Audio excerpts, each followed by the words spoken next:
Hey guys, let's get more news about Steelers, but first, don't forget to subscribe and leave your like. Report, Steelers to host Syracuse QB Kyle McCord for pre-draft visit next week. The Pittsburgh Steelers have done their due diligence on the quarterback class throughout this process leading up to the draft, including having QB Shedeur Sanders in today for a visit. According to ESPN insider Adam Schefter, Syracuse QB Kyle McCord is also scheduled for a visit sometime next week. Sanders was a quarterback that previously had no reported ties to the Steelers throughout this process, and it's a similar story for McCord. Both were at the Shrine Bowl in January, so there is a chance that some of the scouts spoke with them there. Now Mike Tomlin and Omar Khan will get additional exposure to these prospects. McCord was the star QB of the East-West Shrine Bowl in January. Our Josh Carney wrote about him standing out as the clear best QB in attendance, with Sanders there for interviews only. Our latest videos in 4 college seasons, McCord spent the first 3 with Ohio State before transferring to Syracuse for his final year. He was the full-time starter in each of the last 2 seasons.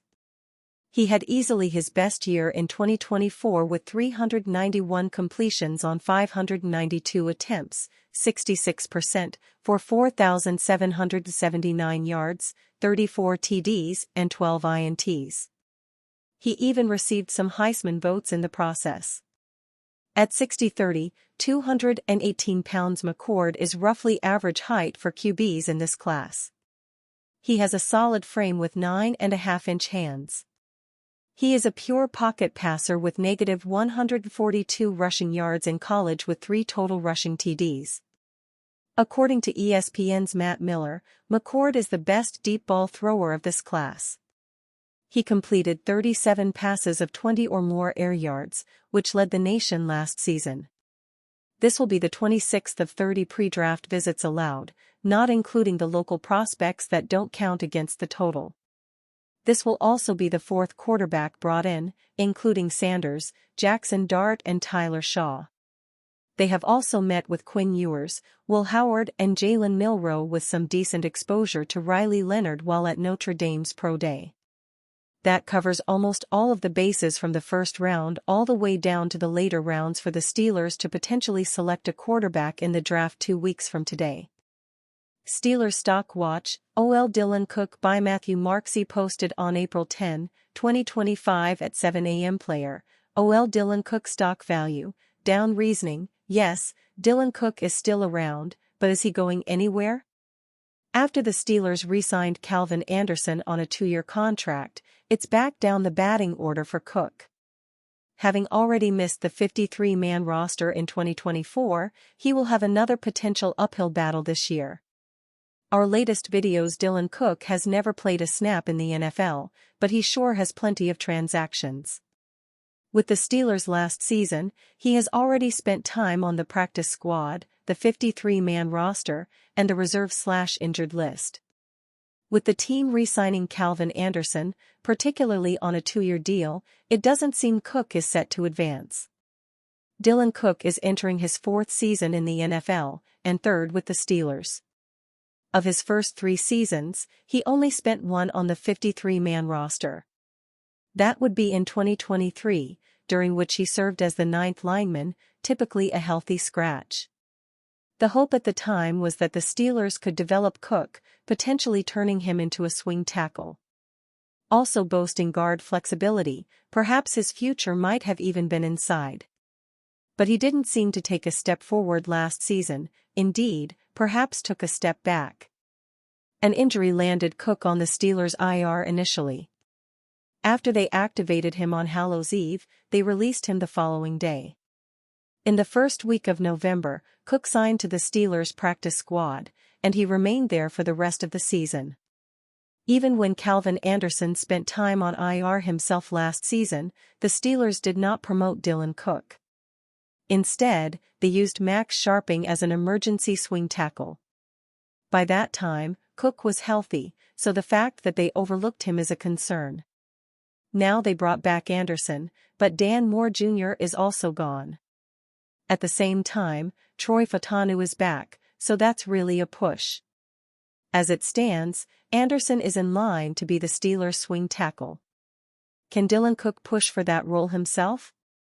Or perhaps he is better off kicking inside, competing with Spencer Anderson and Ryan McCullum as the top backup guard? With the new league year underway and the Steelers turning their roster over, it's once again time to take stock. It took a while, but we finally saw some of that change the team talked about after the season ended. Certainly, the move to trade for DK Metcalf qualifies as a change, not to mention the accompanying contract.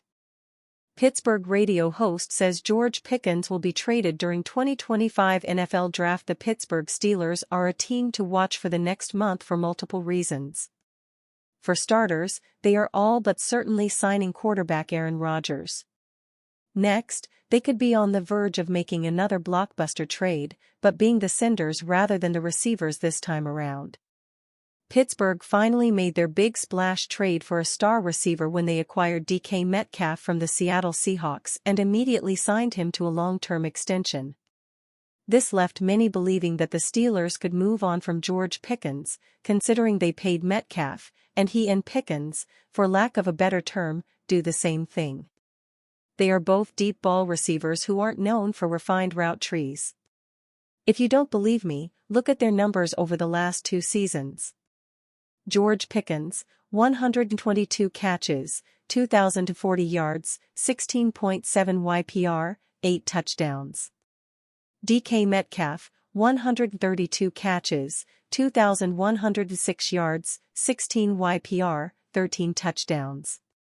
Combine that with the fact that this wide receiver class in the 2025 NFL Draft is very deep, and Pickens' history of on-field tantrums and behind-the-scenes struggles, and the dots begin to connect. Chris Mueller of 93.7 The Fan agrees with this notion and made a bold prediction just over 2 weeks ahead of the draft. George Pickens will not be a Steeler by the end of night 2 of the draft, Mueller said. There are teams that should be willing to give up a day 2 pick as the main component of a trade package for Pickens. The Los Angeles Chargers are the team that comes to mind immediately, considering they have Ladd McConkey and a lot of question marks. Most notably, they have no deep threat. The New England Patriots are another team that comes to mind. They need a real deep threat to complement Drake May, and I'd bet Mike Vrabel sees more than one similarity between Pickens and A.J. Brown. Should Pittsburgh really be willing to deal Pickens, that would also mean they are taking a receiver early, potentially in the first round. Regardless, they will have suitors if that's the route they want to go. Are you a fan? What do you think about George Pickens' exit? Leave your opinion in the comments.